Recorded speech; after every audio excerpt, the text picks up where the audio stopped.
Melhor, versos 20 e 21, desculpe. Versos 20 e 21.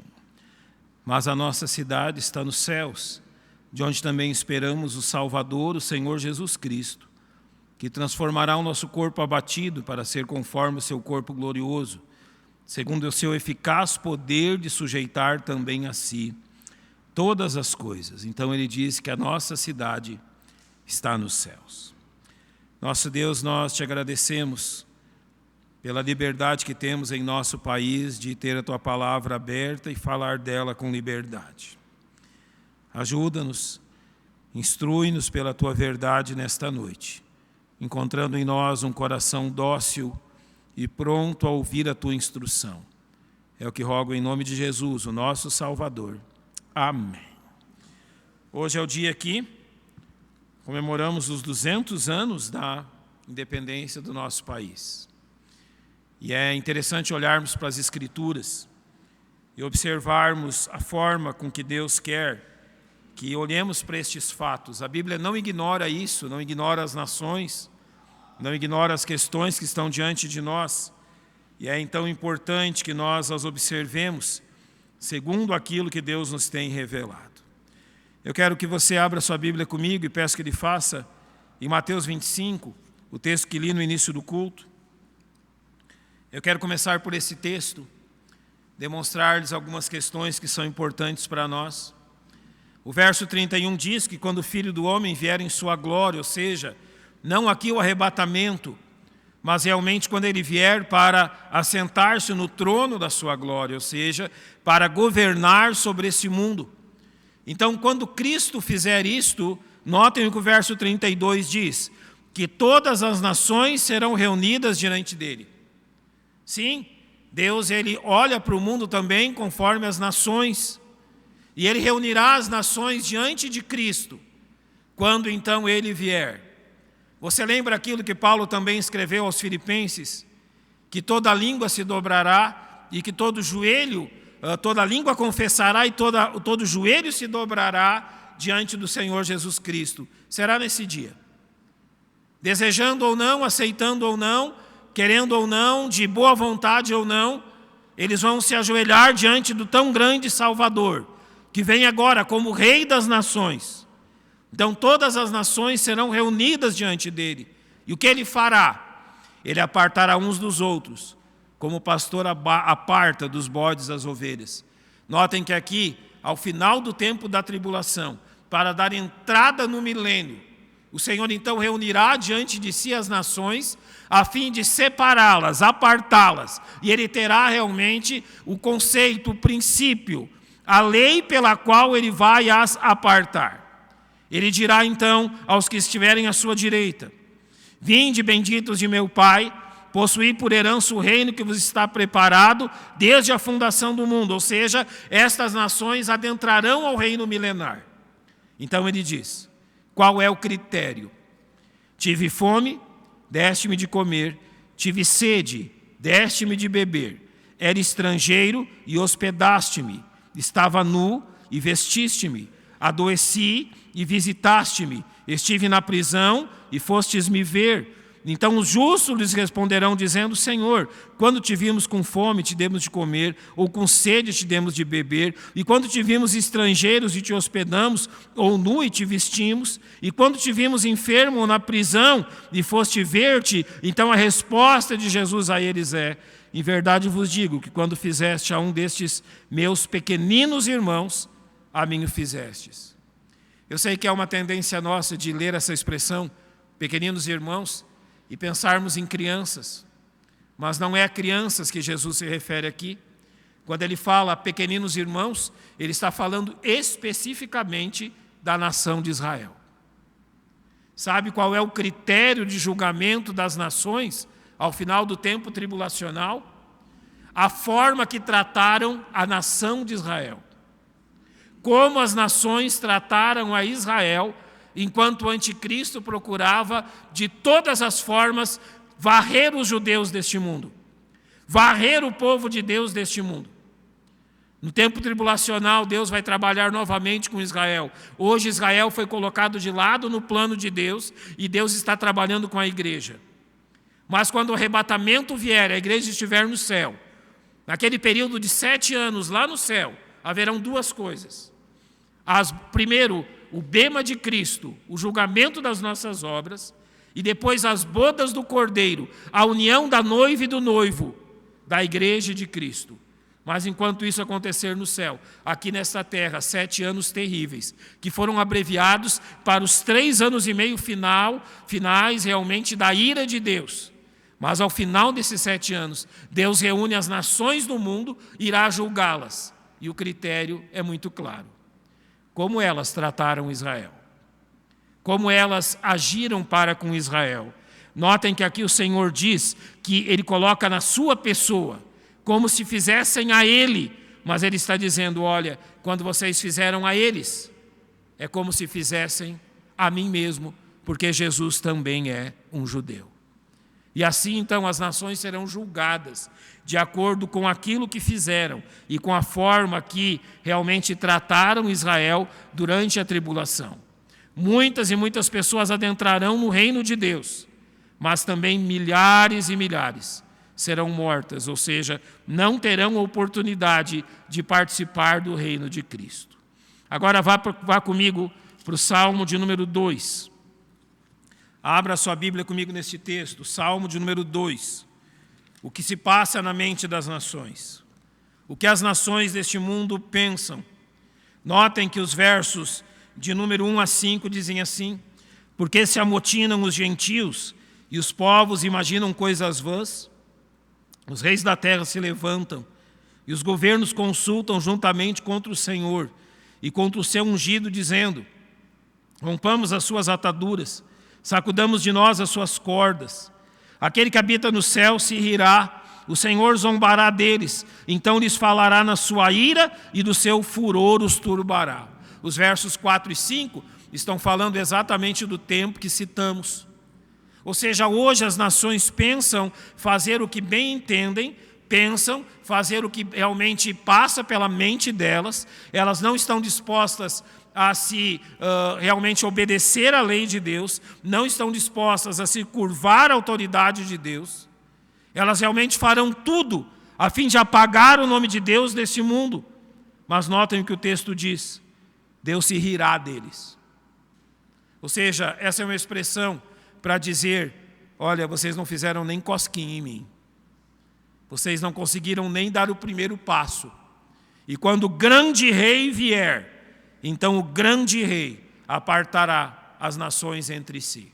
Os bodes das ovelhas, aqueles que bem trataram Israel e aqueles que menosprezaram e procuraram a destruição de Israel. Eu quero lhe fazer apenas uma pergunta. Você acha que a maioria das pessoas do mundo sabe disso? Você acha que a maioria dos governos do mundo leva em conta isso? A palavra de Deus é clara ao dizer isso, que esse é o princípio do julgamento. Como eles encaram Israel. A maioria das nações do mundo e nas Nações Unidas, ou seja, a entidade onde as nações se manifestam, parece-me, se não mais do que isso que eu vou dizer, pelo menos 90% das sanções realmente decididas nas Nações Unidas são contra apenas uma nação, Israel. Ou seja, 90% do que se decide a fim de sancionar, a fim de reprovar uma nação nas Nações Unidas, é feito contra Israel. A Bíblia está claramente dizendo que Deus vai se rir das nações. Realmente Deus vai agir com as nações, demonstrando que elas não têm poder nenhum contra aquilo que Ele tem a demonstrar. Então nós devemos entender, e é bom agora que abramos nossas Bíblias, em Romanos capítulo 13. Carta aos Romanos capítulo 13. Os 7 primeiros versos dizem: toda alma esteja sujeita às autoridades superiores. Fala dos governos. Porque não há autoridade que não venha de Deus, e as autoridades que foram ordenadas por Ele estão no seu lugar porque Deus as permitiu. E Deus estabeleceu que hajam autoridades. Por isso, quem resiste à autoridade, resiste à ordenação de Deus. E os que resistem entrarão sobre si mesmos a condenação. Porque os magistrados não são terror para as boas obras, mas para as más. Queres tu, pois, não temer a autoridade? Faze o bem, terás louvor dela, porque ela é ministro de Deus para o teu bem. Mas se fizeres o mal, teme, pois não traz em vão a espada, porque é ministro de Deus e vingador para castigar o que faz o mal. Portanto, é necessário que lhe estejais sujeitos, não somente pelo castigo, mas também pela consciência. Por esta razão também pagais tributos, porque são ministros de Deus, atendendo sempre a isto mesmo.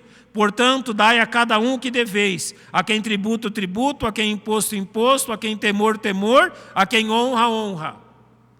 Você sabe que Deus estabeleceu as nações. Deus estabeleceu os governos. E por que Deus estabeleceu isso? Para evitar o caos, para evitar a anarquia, para evitar realmente que o ser humano se destrua a si mesmo, se auto-aniquile. Então Deus estabeleceu os governos para colocar realmente um limite ao coração mau dos homens. É por isso que existem governos, para limitar a maldade no coração do homem, para que realmente o homem não faça aquilo que bem entende, mas tem alguém a se opor à maldade do seu coração. Esse é o objetivo dos governos. É isso que Deus quer para com um governo estabelecido por Ele, dado a Ele, ao governo, realmente aquilo que Deus estabeleceu que Ele faça. Ele diz que ela é ministro de Deus para o teu bem, para realmente fazer com que a violência do homem e a maldade do homem não prospere sobre a terra. E finalmente, 2 Timóteo 2, antes de irmos à carta aos Filipenses, 2 Timóteo capítulo 2, ou melhor, 1 Timóteo capítulo 2, desculpe. 1 Timóteo capítulo 2, a Bíblia diz, nos 2 primeiros versos, admoesto-te, pois, antes de tudo, que se façam súplicas, orações, intercessões e ações de graças por todos os homens, pelos reis e por todos que estão em eminência, para que tenhamos uma vida quieta e sossegada, em toda piedade e honestidade. Então aqui ele diz, orem pelos governos, orem por aqueles que estão revestidos de autoridade. Qual o objetivo de orar por eles? Para que nós, salvos, tenhamos uma vida quieta e sossegada, uma vida piedosa e honesta, neste mundo onde o mal tem se avolumado de uma forma realmente cada vez maior.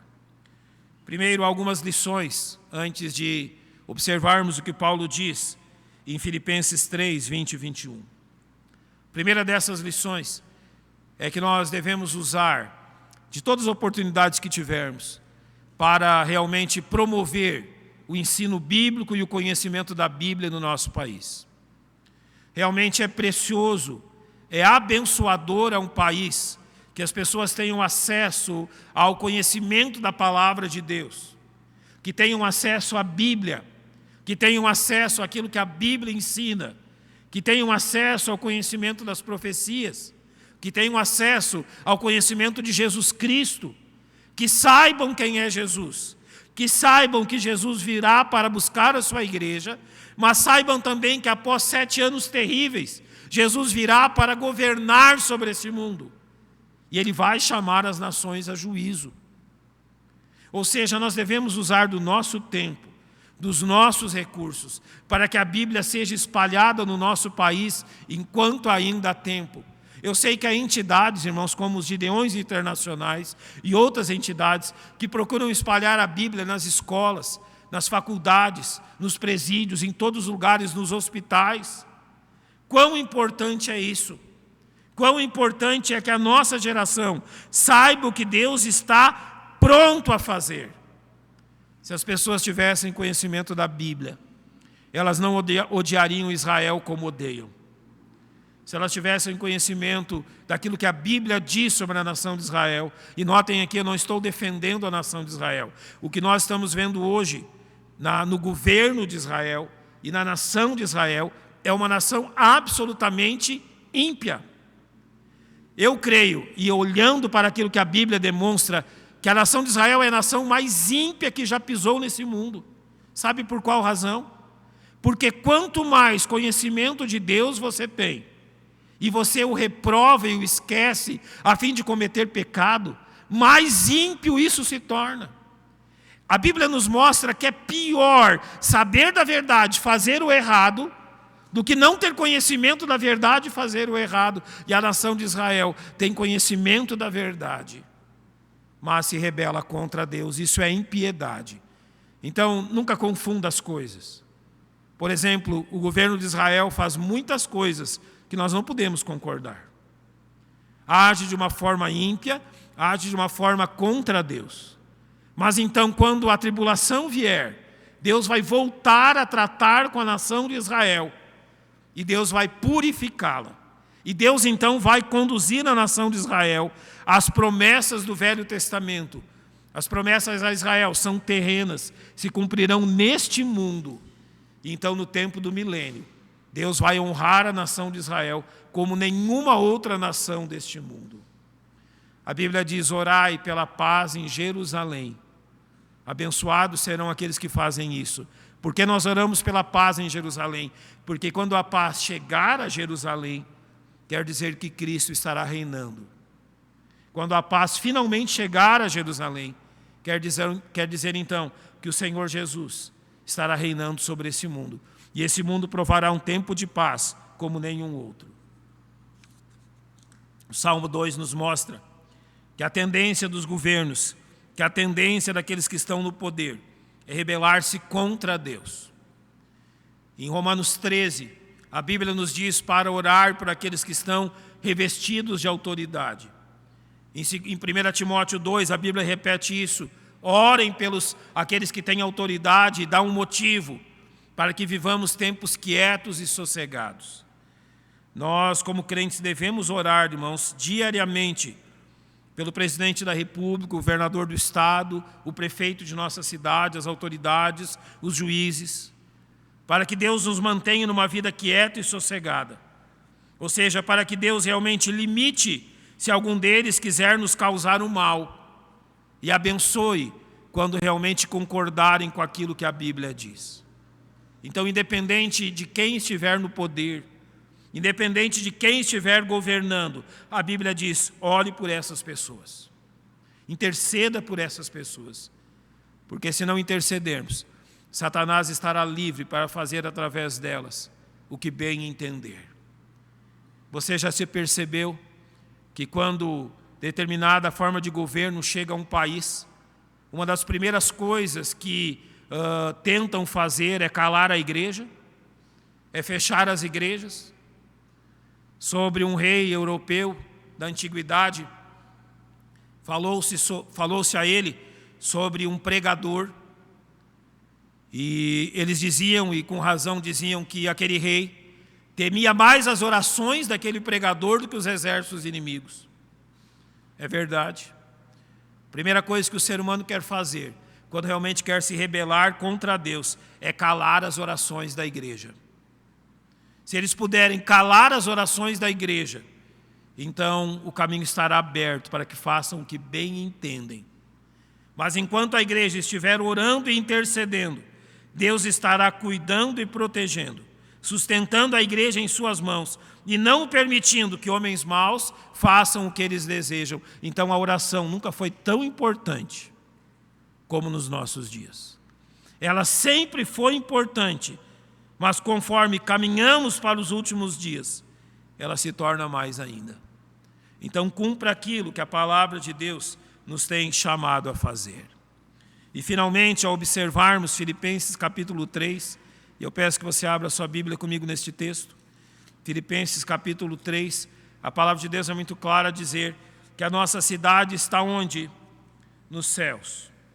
E ele claramente diz isto: a nossa cidade está nos céus, de onde esperamos o Salvador, o Senhor Jesus Cristo. Ele fará algo grandioso por nós. Transformará o nosso corpo abatido para ser conforme o seu corpo glorioso, segundo o seu eficaz poder de sujeitar também a si todas as coisas. Sim, o grande Senhor sujeitará a si todas as coisas neste mundo. A Bíblia diz claramente que a nossa cidade, a nossa cidadania é celestial. E quando nós falamos de uma cidadania, há 3 coisas a respeito de qualquer cidadania que deve realmente ser levado em conta em relação a nós e ao fato de sermos literalmente cidadãos do céu. A primeira dessas questões, e que caracterizam o reino dos céus e qualquer outro reino, diz respeito àquele que o lidera. Um cidadão do céu, ele realmente revela e testemunha daquele que é o seu grande líder. Um cidadão do céu testemunha e fala daquele que é realmente o seu grande Senhor, a fim de demonstrar lealdade a Ele. Sabe, nesse mundo, nós podemos ser conhecidos por muitas coisas. Nós podemos ser conhecidos pelo time de futebol que torcemos, podemos ser conhecidos pelo lugar que nascemos, podemos ser conhecidos pela nossa profissão, podemos ser conhecidos por alguma característica pessoal, mas aquilo que a Bíblia nos chama a fazer é que, acima de tudo neste mundo, irmãos, nós sejamos conhecidos pela lealdade ao nosso grande Senhor, pela lealdade àquele que em breve virá a este mundo para reinar sobre ele. Você é conhecido como um cristão? Eu creio que uma das melhores definições para cristão seria pequeno Cristo, uma cópia de Cristo, uma demonstração de quem é Cristo. Quão bem faz a nossa alma quando, antes de nos identificarmos como cristãos, as pessoas chegam a nós e perguntam se nós servimos a Jesus Cristo. Quanto tempo faz que alguém não pergunta isso a você? Olha, tenho notado que você é um cristão. Tenho notado que você é alguém fiel a Jesus Cristo. Um cidadão do céu, aquele que possui a pátria celestial, ele demonstra tal fidelidade a seu Senhor que as pessoas veem isto na sua vida. Não somente aquele que lidera, mas também a lei que o governa. Há uma segunda questão importantíssima aqui. Cidadãos do céu são conhecidos como aqueles que se submetem a uma lei que os governa. Eu sei que no nosso país nós temos uma Constituição, mas os cidadãos do céu também têm uma Constituição, e ela se chama Palavra de Deus. Ou seja, uma segunda grande característica dos filhos de Deus é que elas são submissas a essa lei que o governa. E mais do que uma lei de letra, ela é uma lei que está dentro da alma deles. É interessante observarmos Romanos capítulo 8. A partir do verso 2 ele diz: sobre a lei do Espírito de vida, que em Cristo Jesus me livrou da lei do pecado e da morte. Sabe, essa lei do pecado e da morte, ela realmente domina os homens desse mundo, porque eles se alimentam de morte e eles vivem no pecado, tendo prazer e orgulho do seu pecado. Mas notem que a Bíblia diz que o cidadão do céu, ele tem a lei do Espírito de vida, ou seja, ele é vivo porque o Espírito Santo vivificou, e ele é vivo porque foi liberto da escravidão do pecado para obedecer ao Espírito de Deus. Realmente a lei que nos governa é a do Espírito que habita em nós. Mas olha o verso 4. Para que a justiça da lei se cumprisse em nós, que não andamos segundo a carne, mas segundo o Espírito. O que é não andar segundo a carne, mas segundo o Espírito?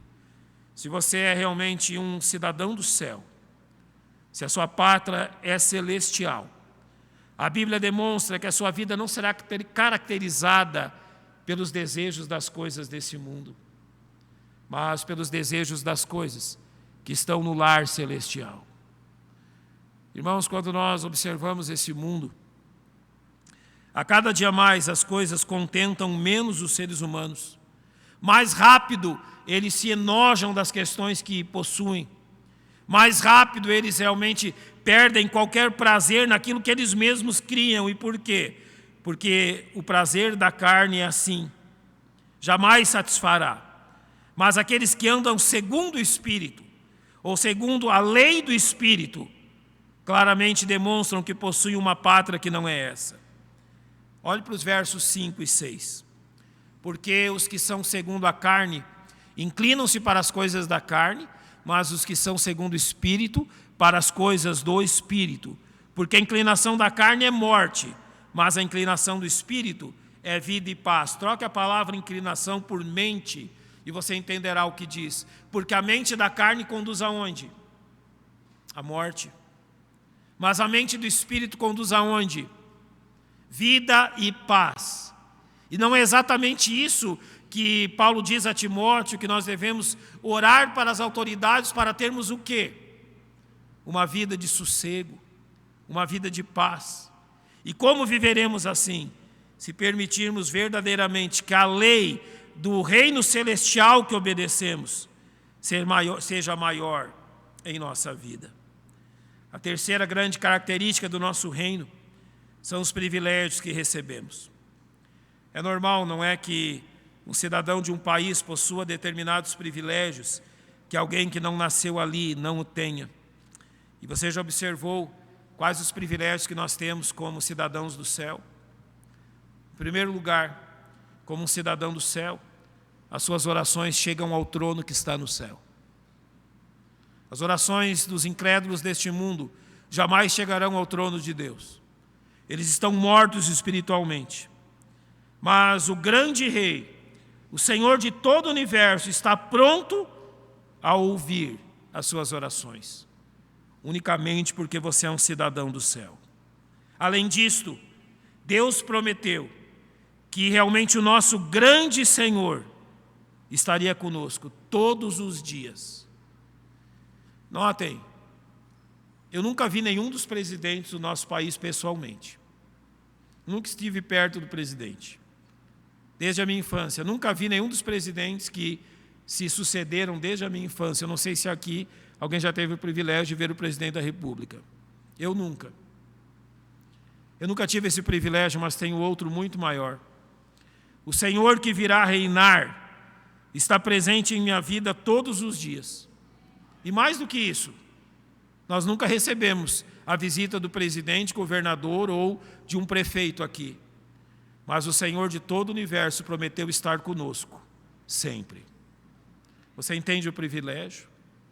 Você entende o privilégio que Deus nos dá como cidadãos celestiais? E mais do que isso, eu nunca recebi uma carta do presidente. Eu nunca recebi uma carta do governador. Eu nunca recebi uma carta do prefeito. Mas o Rei Eterno escreveu a mim uma carta chamada Bíblia. E eu tenho ela nas minhas mãos, para que eu possa lê-la sempre e realmente fortalecer-me na esperança que Ele me tem deixado. São privilégios do cidadão dos céus. São privilégios que devemos usá-los bem para a glória do nosso Senhor, para a glória deste reino que Ele nos deu e para a glória realmente do nosso grande Salvador. Por isso eu quero terminar demonstrando algumas implicações de reconhecermos que somos cidadãos celestiais. A primeira delas é, como afinal nós encaramos esse mundo? Qual o nosso interesse nesse mundo? Olhe comigo para João 17, há uma parte importante ali. Versos 15 e 16. Jesus, orando por nós, diz: não peço que os tires do mundo, mas que os livres do mal. Não são do mundo, como eu do mundo não sou. Ouviu isso? Você não é desse mundo. Não são do mundo. O nosso grande Senhor também não é desse mundo.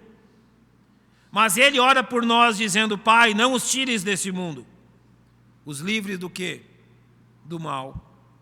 Você é cidadão celestial, enviado a este mundo que não é o seu reino, que não é o seu país, mas o seu Salvador deseja que aqui você permaneça. Para quê? Reconhecendo em primeiro lugar que este mundo foi criado e pertence a Deus.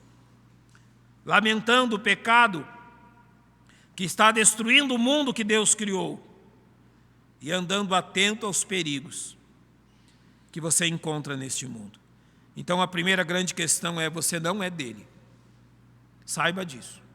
Você não pertence a este reino. Por isso, mantenha em sua mente o afeto nas coisas celestiais. Olha o que Colossenses 3, 1-4 diz. Se já ressuscitastes com Cristo, buscai as coisas que são de cima, onde Cristo está sentado à destra de Deus. Pensai nas coisas que são de cima, e não nas que são da terra, porque já estáis mortos, e a vossa vida está escondida com Cristo em Deus. Quando Cristo, que é a nossa vida, se manifestar, então também vós os manifestareis com Ele em glória. Pensai aonde? Nas coisas que são de cima. Eu nunca esqueci um diálogo que tive com meus irmãos quando nós éramos bem crianças. Nós começamos, nós éramos 3 apenas naquela época, a imaginar como seria o céu. Minha mãe sempre falou do céu. E nós começamos a imaginar na nossa mente tudo o que nós mais gostávamos. E a minha irmã mais nova disse assim, que lá no céu nunca ia faltar uma madeira. A outra lembrou, eu não lembro do que exatamente ela gostava de comer, e ela disse, lá no céu vai ter partilheiras e partilheiras de tal coisa. Eu não sei o que eu citei exatamente, mas eu disse, olha, com certeza lá no céu vai ter isso, isso, isso e aquilo. Tudo que nós gostávamos, tudo que a gente não podia ter nesse mundo em abundância, tudo que era muito caro, a gente imaginava assim, lá no céu não vai ser. Lá no céu a gente vai ter tudo isso. E tudo que olha a mente da criança. E tudo aquilo que os outros têm e que a gente nunca teve, a gente vai ter também. Conforme a gente vai crescendo, a gente vai gostando das coisas desse mundo. E parece que as coisas que estão lá no céu já não têm mais tanta graça. A gente vai gostando de tanta coisa desse mundo que a gente já nem mais sonha com o céu. Nem realmente tem a expectativa de como vai ser lá no céu. Eu lembro, quando minha avó faleceu, eu tinha apenas 7 anos. E eu, meus irmãos, meus primos, estávamos reunidos. E nós falávamos exatamente isso, que muito em breve nós encontraríamos novamente a vovó no céu. Conforme a gente vai se apegando a esse mundo, a gente esquece até aqueles que nós amamos. E a expectativa de reencontrá-los no céu já nem parece tão gloriosa assim. Você é um cidadão do céu, mantenha sua mente, o seu coração no céu. Você é um cidadão do céu, pense nas coisas que são de cima e não nas que são da terra. Da mesma forma, se você é um cidadão do céu, tenha em sua cidadania celestial sua maior e bendita esperança. Sim, no que realmente é a sua esperança? O que realmente acalma o seu coração? O que traz paz a você nos momentos de luta? O que realmente lhe traz paz quando as coisas nesse mundo parecem já insuportáveis? A sua cidadania celestial. Não há nada mais grandioso que a bendita esperança que 1 Coríntios capítulo 15, versos 52 e 53 dizem: no momento, num abrir e fechar de olhos ante a última trombeta, porque a trombeta soará e os mortos ressuscitarão incorruptíveis, e nós seremos transformados, porque convém que isto que é corruptível se revista da incorruptibilidade, e isto que é mortal se revista da imortalidade. Realmente, quando chegar o céu, quando chegar o lar celestial, as coisas e dores deste mundo terão passado de tal forma que nós vamos nos recordar delas, mas elas não vão causar dor nenhuma a nós. Toda lágrima terá sido enxugada, toda dor terá sido consolada. Então, simplesmente, o Senhor nos dará um lar celestial, aonde a dor e o sofrimento jamais pisarão. Eu quero completar, aplicando isto de 2 formas ao nosso coração.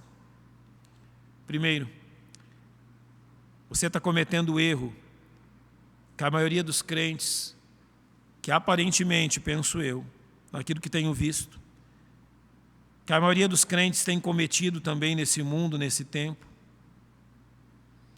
Você tem cometido o erro que milhares e milhares de salvos em Cristo têm cometido. Olha o que diz o texto anterior ao que lemos, Filipenses 3, 17 a 19. Sede também meus imitadores, irmãos, e tende cuidado, segundo o exemplo que tendes em nós, pelos que assim andam. Porque muitos há, dos quais muitas vezes vos disse, e agora também digo, chorando, que são inimigos da cruz de Cristo, cujo fim é a perdição, cujo Deus é o ventre e cuja glória é para a confusão deles, que só pensam nas coisas terrenas. Que os crentes amassem tanto a Jesus Cristo, como amam seus líderes políticos. Que os crentes amassem tanto o céu, como parecem amar a sua pátria terrena. Que estivessem dispostos a vestir a camisa de crentes, quanto estão dispostos a vestir uma camisa que representa a sua pátria humana. Que estivessem tão dispostos, ao colocar uma Bíblia na frente de casa, quanto tem a disposição para colocar uma bandeira do país.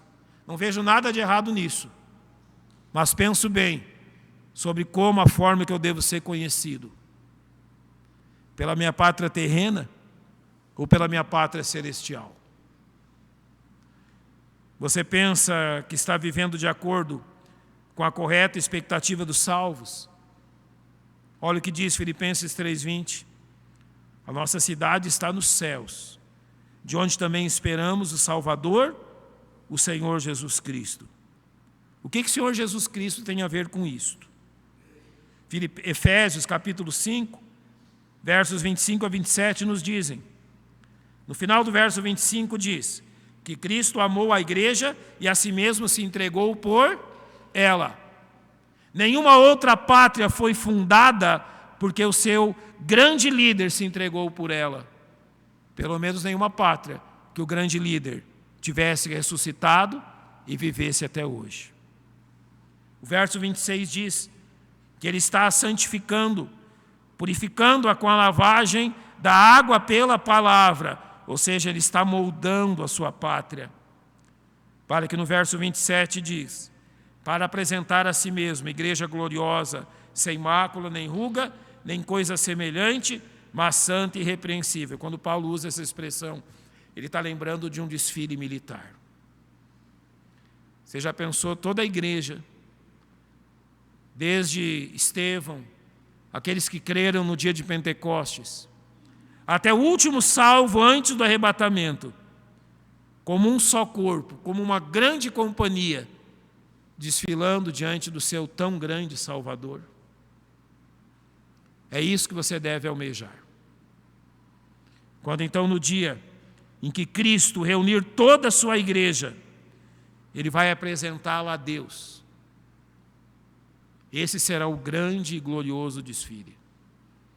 Ele vai apresentar a igreja dizendo o seguinte: não faltou nenhum. Não faltou ninguém. Aqui estão todos que me deste. Igreja gloriosa, sem mácula, sem ruga, nada semelhante a isto deste mundo, mas santa e irrepreensível. Isso vai acontecer no céu. E é isso que nós devemos almejar e amar, se verdadeiramente a nossa pátria está nos céus.